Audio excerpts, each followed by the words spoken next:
How's it going, everyone? Biscuit Rebellion, and this is Battleborn. Yes, the servers are up and I can finally play this game. That is fantastic to hear.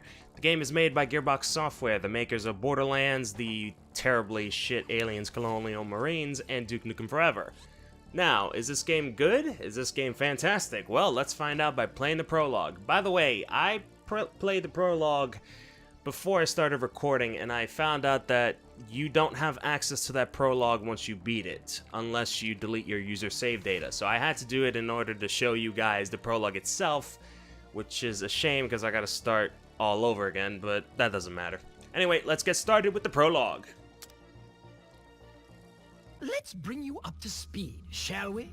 So, once upon a whole hell of a long time ago, the very first civilization in all the known universe carved an idea into a stone. And this, of course, meant it was important. Their idea was about the end. According to the stone, a time would come when everything would disappear, including the very stars themselves. A vast darkness would devour the heavens, and after years of, let's call it the longest chain of very bad days ever, only one star would remain. All those capable would travel to this last star, fleeing the darkness and death throes of a dying universe. However, this gathering would not produce unity, but war. War among beings and civilizations, and war against great foes, the Varelsi and the betrayer Rendane. But the stone also speaks of hope. Champions who arise from the ashes of conflict. Those who, well, those who want to keep the lights on. And this is where you show up. From among these heroes, you will recruit a force forged in conflict. You will direct and train them, and through you, there is hope for light. This force will be the Battleborn. And for you, Commander, they will fight together or they will die alone. If you believe stones, that is. Which brings us back to the star.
Invaders are descending. If it goes down, it's up to us to stop entry. This is the last chance to form an alignment and shorten the distance to the plan. Wish we had a fortune teller crystal ball in hand, cause can't see in the dark, not even retina scan. Deep in the future, we dig a hold of the prospect. Something toxic got in. With foreign objects, war and problems, we gotta get over. This affects the whole, we can't split soldiers. The last remaining. If we stop fighting each other, we might actually save it. It's difficult when we're all apart to make it easier. The enemy invited us all. Now that we stop the bickering, we get double crossed by attractive trickery.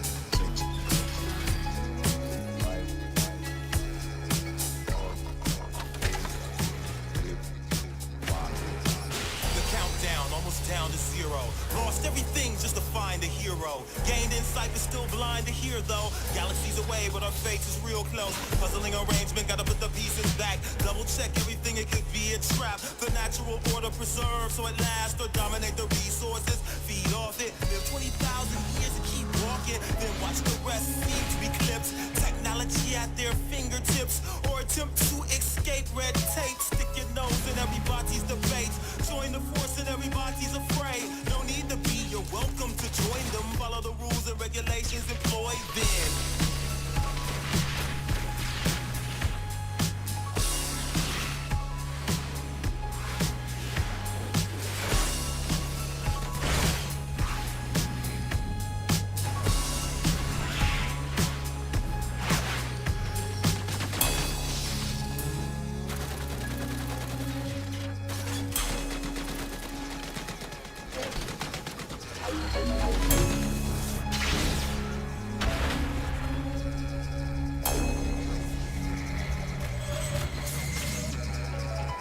Robots stand guard. Whoever got the capital, they selling them off. They kick back, living large off of ours. But the larger they are, the larger the barrage.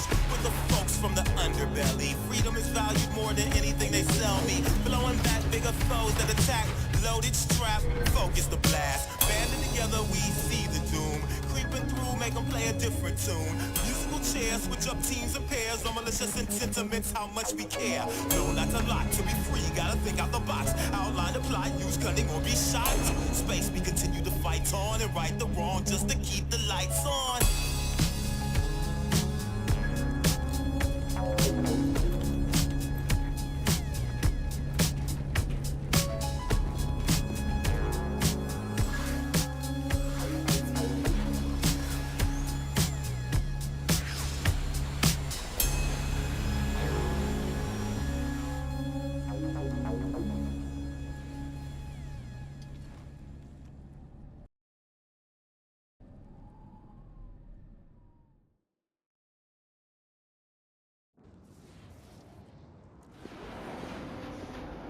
You read me? Loud and clear, Melka. Welcome to Tempest, the heart of what's left of the Generate Imperium. Glad you could join us. Hey, I owed you one. That and I'm never one to turn down a shot at crapping all over Rendain's plans. Where's the defector? Setting up the pyrotechnics for today's big event. We got one shot at this job, Mel. You ready? Nope. But to hell with it. Let's get it done. Upload the mission data to Melka's rig, Cleese. Already on it, Captain. Wait a minute, is that? Oh, that's Cleese, isn't it? You brought Cleese on this mission. Ah, there you are. Just follow the waypoint I've uploaded.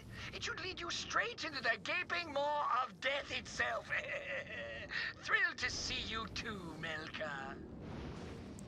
Alright, that was an awesome cutscene, and I've noticed that they mixed in the 2D style with 3D style. If you notice that the robots are technically 3D and everything else is 2D, which is nice to see, and it worked pretty well. Anyway, I know there was a chest somewhere around here. I played the prologue before, and I can't remember where the chest is. So just like Borderlands, there's a looting system, there's chests there, but you don't get weapons. The only thing you get is speed boost, health, and I can't remember the other thing, but typically that's what you only get. I can't seem to find it. Oh well, doesn't matter. See any way through that door? Given that today's mission is wildly dangerous, I'd recommend syncing with an LLC emergency transport beacon, or checkpoint in dummy parlance. There's one close by. Oh, there it is. Yeah, it's right there. Let me see if I can... Aha! Nice. Yeah, this is the chest that I was talking about. I mean, the only thing you get is a Helix point, I think a health boost, and I can't remember the third thing you get, but... Anyway. Spikes leaves behind an area of effect and covers nearby enemies with venom on the initial hit and deals damage over time. 22 damage per second over 5 seconds, and this one increases Milka's spike height. I'll pick this one. That seems like a better choice. I think I don't need a bigger height other than this, what I just did now. There we go.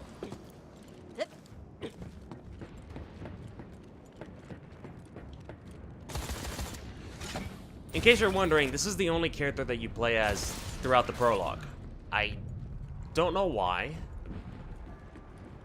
but it's a prologue. I mean, it kind of makes sense. They're introducing you to this game and they're teaching you the basic mechanics, so in all fairness, that does make sense. Let me see if I can find something here. What's this? In an empire as vast as ours, it is easy to think of yourselves as mere cogs in a machine. But let me be the first to assure you that our great Empress has heard your cries for whatever it is you're after. Justice, synthesized nourishment of marginally higher quality, or more time set aside for the recreational activities that you are so fond of, such as full contact volleyball. Is that it? Yep, that's it. For thousands of years, our destinies, Generate and Thrall, have been intertwined. Do not throw away our shared history so casually, especially at this most desperate hour as we fight to secure our future alongside the Varelsi. We fought together, died together. Yes, you did most of the dying, but it was no picnic for us either. We lost at least a couple of sustained Generate, which, speaking from a strictly bottom-line investment standpoint, is equivalent to thousands of Thralls. Imagine that sacrifice. Imagine everything we've lost, you heartless animals. I mean, our peoples are united in struggle.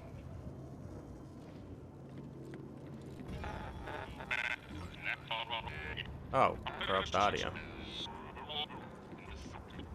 Yeah, I think it's better if I don't check all these audio logs. I don't want to bore you guys. Once synced with your rig, the beacon instantly transports you away from battle if your vitals drop too low. The catch is, our contract with the LLC only guarantees a limited number of emergency transports before we're cut off. Huh. Greedy bastards. A lot of people say that this game is very similar to Borderlands, and I would agree with you slightly.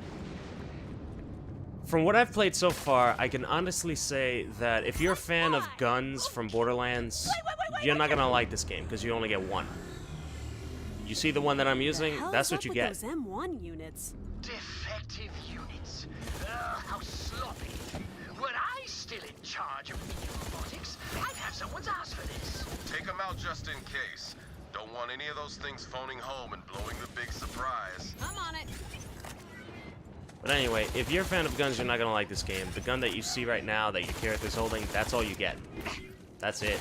It's just this and your abilities, which sucks. I mean, that's what I've played so far. I can't be 100% sure. I've only played this character and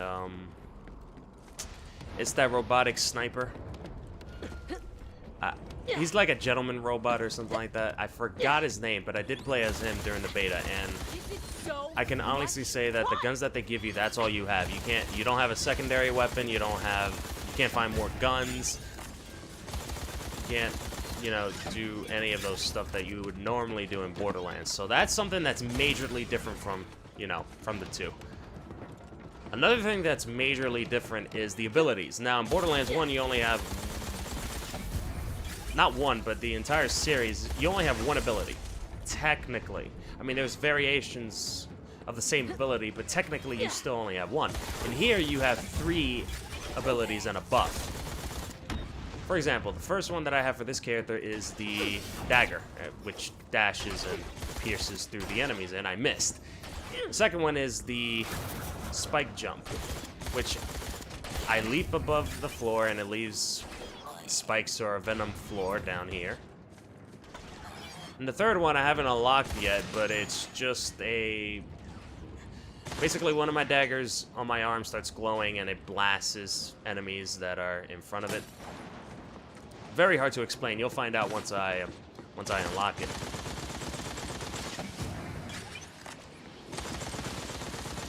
But yeah, that's so far a major difference. Everything else is a bit the same. The comedy, the art style, the way you hold the gun. And I completed a challenge. Nice. The way you hold your gun, the loot system, all that other stuff. It's pretty much the same, with slight variations here and there, like slight tweaks and stuff. I like this gun. Where'd you get it, Captain?